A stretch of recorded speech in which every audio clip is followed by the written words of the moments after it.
Halo guys, apa kabar kalian semua? Semoga baik-baik saja. Balik lagi dengan saya, Irfan Eko Saputra di channel Ekonime 47. Sebelumnya, saya ucapkan selamat Hari Kemerdekaan negara kita tercinta ini, Indonesia. Semoga di umur Indonesia yang ke-78 tahun, Indonesia semakin menjadi negara yang makmur, di mana rakyatnya damai dan tentram. Semakin dihindarkan dari perpecahan dan menjadi negara yang maju. Bukan hanya maju dari segi ekonomi ataupun teknologi, tapi maju juga dari segi kemanusiaannya. Amin. Nah, berbicara tentang Hari Kemerdekaan, tentu kita berbicara tentang perjuangan para pahlawan yang telah membawa kita ke masa sekarang ini. Hari ini, sesuai judul, kita akan membahas tentang Luffy dari serial One Piece. Nah, tentu dari kamu, ada yang bertanya, lah, apa hubungannya Luffy dengan pahlawan? Nah, saya akan menjawab. Buat kamu yang tidak mengikuti One Piece, tentu tidak tahu bahwasanya Luffy telah dianggap sebagai pahlawan di berbagai negeri atau kerajaan di dunia One Piece. Karena Luffy telah menyelamatkan banyak negara-negara yang mengalami kehancuran. Maka dari itu, hari ini saya mau membahas top 5 momen terepik Monkey D. Luffy, sang MC dari serial anime One Piece. Dan warning, buat kamu yang belum nonton One Piece karena akan ada spoiler di video ini. Oke, sebelum kita ke pembahasannya, buat kamu yang belum subscribe, silahkan di subscribe video ini kalau kamu menyukai konten anime yang seperti ini. Jangan lupa juga tinggalkan like, share, dan juga komen di bawah kalau kamu punya kritik serta saran terhadap channel ini, oke? Oke, without further ado, let's get to the list. Yang pertama di list ini adalah momen pemukulan Tenryubito di Arc Sabaody. Di dalam serial One Piece terdapat sekelompok manusia yang disebut Tenryubito. Siapa itu Tenryubito? Singkatnya, Tenryubito dikenal sebagai bangsawan dunia yang mendirikan pemerintah dunia di serial anime One Piece. Tenryubito terkenal sangat kejam. Bahkan sering sekali seorang Tenryubito menjadikan manusia atau makhluk lain menjadi budak seenaknya. Tenryubito selalu menganggap diri mereka adalah sosok Tuhan dan menganggap semua manusia dan makhluk lain selain dari mereka hanyalah makhluk rendahan. Dan juga mereka sangat dilindungi oleh angkatan laut. Sewaktu Luffy dan kawan-kawan tiba di Pulau Sabaody bersama dengan Hachi sang manusia ikan, Pak-Pak si bintang laut, dan Kemi sang putri duyung, mereka datang untuk menikmati salah satu taman hiburan terbesar di sana. Saat mereka asik bermain, tanpa mereka sadari, Kemi telah diculik oleh sekelompok pemburu bayaran. Setelah mencari ke sana kemari, diketahui Kemi berada dan terjebak di tempat pelelangan atau tempat penjualan manusia. Tanpa pikir panjang, Luffy dan kawan-kawan bergegas ke sana untuk menyelamatkan Kemi. Sampai di sana, Nami dan yang lain mengetahui cara untuk menyelamatkan Kemi adalah dengan cara membelinya dari tempat pelelangan tersebut. Mereka pun bersiap untuk mematok harga untuk membebaskan Kemi. Yang tidak diketahui oleh mereka adalah 3 orang Tenryubito juga hadir di sana. Ketika tiba waktu Kemi dihadirkan di depan panggung, seorang Tenryubito bernama Saint Carlos langsung mematok harga tertinggi yang bahkan seluruh keuangan bajak laut topi jerami tidak cukup untuk menebus Kemi. Luffy yang datang terlambat ke tempat pelelangan tersebut melihat Kemi dan langsung bergerak untuk menyelamatkannya. Dia pun dihalangi oleh Hachi untuk tidak membuat kegaduhan di tempat tersebut dikarenakan adanya sosok Tenryubito di sana. Tiba-tiba terdengar suara tembakan. Ternyata Saint Carlos menembak Hachi setelah tahu kalau Hachi adalah sosok manusia ikan. Dia menari senang karena merasa berhasil mendapatkan budak baru untuk dirinya sendiri. Luffy yang menganggap Hachi adalah temannya merasa marah dan akhirnya, singkat cerita, Luffy tanpa pikir panjang langsung memukul Carlos dengan segenap kekuatannya.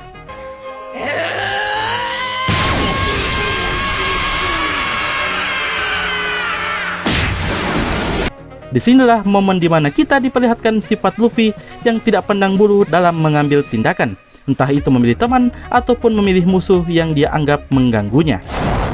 Yang kedua dari list ini ada momen pembakaran bendera pemerintah dunia di Arc Enies Lobby. Saya pernah singgung Arc Enies Lobby di video One Piece yang ini. Kalau penasaran, linknya ada di bawah.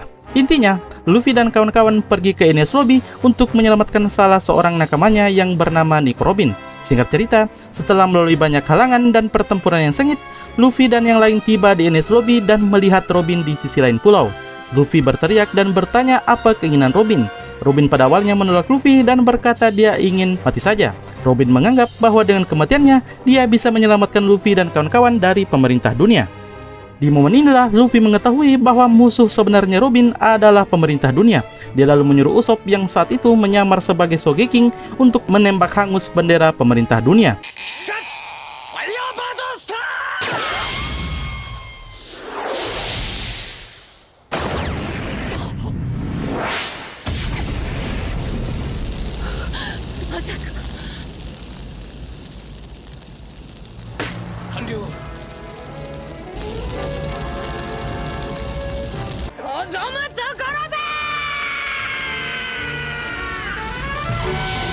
Luffy dan krunya siap untuk berperang dengan pemerintah dunia demi menyelamatkan temannya, yaitu Robin. Luffy bahkan berteriak sekeras-kerasnya bahwa dia siap melawan dunia itu sendiri demi teman-temannya. Yang ketiga, ada momen Luffy versus 3 Admiral Angkatan Laut di arc perang Marineford. Di dalam serial One Piece, Angkatan Laut sering digambarkan sebagai sosok antagonis utama, dan di dalamnya terkenal 3 sosok yang paling kuat bergelar Admiral. Admiral adalah pangkat tertinggi kedua setelah pangkat Fleet Admiral yang merupakan pemimpin langsung Angkatan Laut. Mereka yang memiliki gelar atau pangkat Admiral sudah bisa dipastikan adalah orang-orang yang mempunyai kemampuan dan kekuatan yang di luar nalar. Sebut saja seperti Akainu yang mampu mengendalikan magma, ada Kizaru yang mampu mengendalikan cahaya, dan ada Aokiji yang mampu mengendalikan es. Sewaktu perang Marineford terjadi, Luffy yang datang untuk menyelamatkan es kakaknya ingin menembus tembok pertahanan Angkatan Laut yang menghalanginya sampai ke tempat eksekusi es. Dengan bantuan Jinbe yang meluncurkannya ke atas membuat Luffy berhasil melewati tembok tersebut. Di momen epik inilah Luffy dihadapkan langsung dengan 3 orang Admiral Angkatan Laut pada saat itu. Luffy yang bermodalkan tiang kapal sebagai senjata mencoba menyerang dan mengelabuhi ketiga Admiral tersebut. Walaupun hasil akhirnya Luffy tetap tidak bisa mengalahkan ketiga Admiral tersebut. Di momen ini sekali lagi kita diperlihatkan tekad Luffy yang mencoba melindungi apa yang berharga bagi dirinya dengan apapun yang dia bisa. Yang keempat di sini ada momen berubahnya Luffy ke bentuk Gearforce Bounceman di arc Dressrosa. Dressrosa adalah sebuah kerajaan yang dipimpin oleh raja palsu bernama Doflamingo. Dia merupakan sosok Shichibukai terkuat pada saat itu. Doflamingo dikenal sebagai raja yang baik, namun pada kenyataannya tidak sama sekali. Dia justru telah memperbudak banyak orang dengan mengubah mereka menjadi mainan dan memperkerjakan mereka bahkan sampai mati. Pada saat pertempuran akhir di Dressrosa, Doflamingo memperlihatkan sifat aslinya. Doflamingo mengeluarkan jurus sangkar burung untuk menyebak semua orang di Dressrosa dan memberikan perintah ke semua warga Dressrosa untuk menangkap dan membunuh Luffy dan kawan-kawannya jika mereka mau selamat dari sangkar burung yang semakin menyusut. Luffy yang pada saat itu terlihat kewalahan melawan Doflamingo akhirnya memperlihatkan form atau perubahan bentuk barunya, yaitu Gearforce Bounceman untuk pertama kalinya.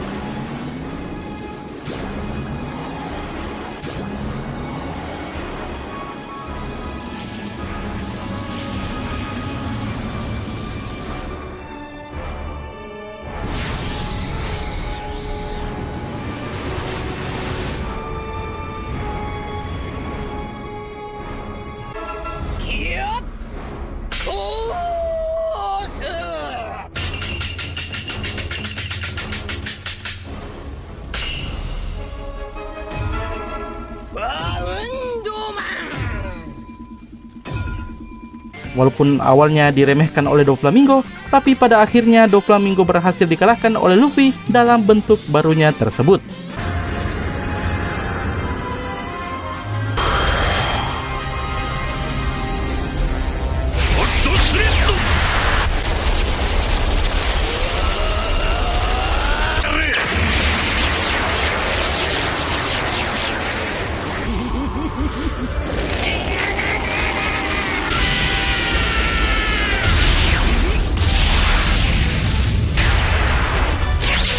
Yang membuat perubahan bentuk Luffy ini sangat epik adalah dari segi animasinya yang terlihat sangat bagus di mata saya.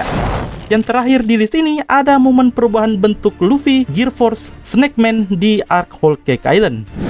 Whole Cake Island adalah wilayah kekuasaan salah satu Yonko terkuat di serial One Piece. Buat yang tidak tahu, Yonko adalah 4 bajak laut terkuat yang digadang-gadang akan menjadi raja bajak laut selanjutnya. Whole Cake Island dipimpin oleh Yonko yang bernama Charlotte Lindin, yang dikenal juga dengan nama Big Mom. Luffy yang pada saat itu bergerak memasuki daerah kekuasaan Big Mom dengan tujuan untuk menyelamatkan Sanji yang terjebak dengan pernikahan paksa oleh ayahnya dengan salah seorang putri Big Mom yang bernama Charlotte Pudding. Singkat cerita, setelah menyelamatkan Sanji, Luffy dan kawan-kawan bergegas kabur dari kejaran Big Mom yang sedang mengamuk. Belum sempat Luffy kabur, dia malah terjebak bersama dengan Katakuri yang merupakan salah satu anak terkuat Big Mom yang memiliki gelar 3 Komandan Manis Bajak Laut Big Mom. Charlotte Katakuri dikenal sebagai pengguna Busoshoku Haki yang sangat kuat, yang bahkan membuatnya mampu membaca masa depan. Luffy yang sangat kewalahan menghadapi Katakuri akhirnya mengeluarkan jurus perubahan terbarunya, yaitu Gear Force Snakeman.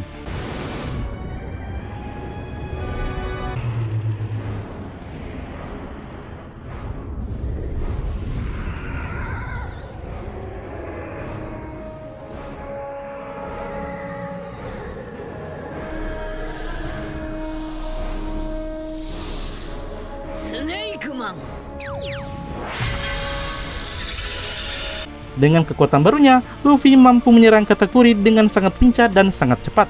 Ini membuat Katakuri kesulitan untuk memperkirakan atau melihat serangan dari Luffy. Singkat cerita, Luffy berhasil mengalahkan Katakuri dan mendapatkan respect dari lawannya itu. Itulah tadi guys, 5 momen terepik dari sang Kapten Bajak Laut Topi Jerami, Monkey D. Luffy. Sebenarnya masih banyak lagi momen epik dari Luffy yang tak kalah menariknya. Jika teman-teman tahu momen-momen yang lain, silahkan komen saja di bawah. Mungkin saya akan buat part keduanya. Dan komen juga, dari kelima list tadi, manakah yang paling epic menurut kalian, oke? Oke guys, sampai di sini dulu pembahasan kita pada hari ini. Sekali lagi saya ingatkan ke kamu yang belum subscribe, silahkan di subscribe channel ini dan nyalakan lonceng notifikasinya, supaya kamu tidak ketinggalan konten-konten dari channel ini.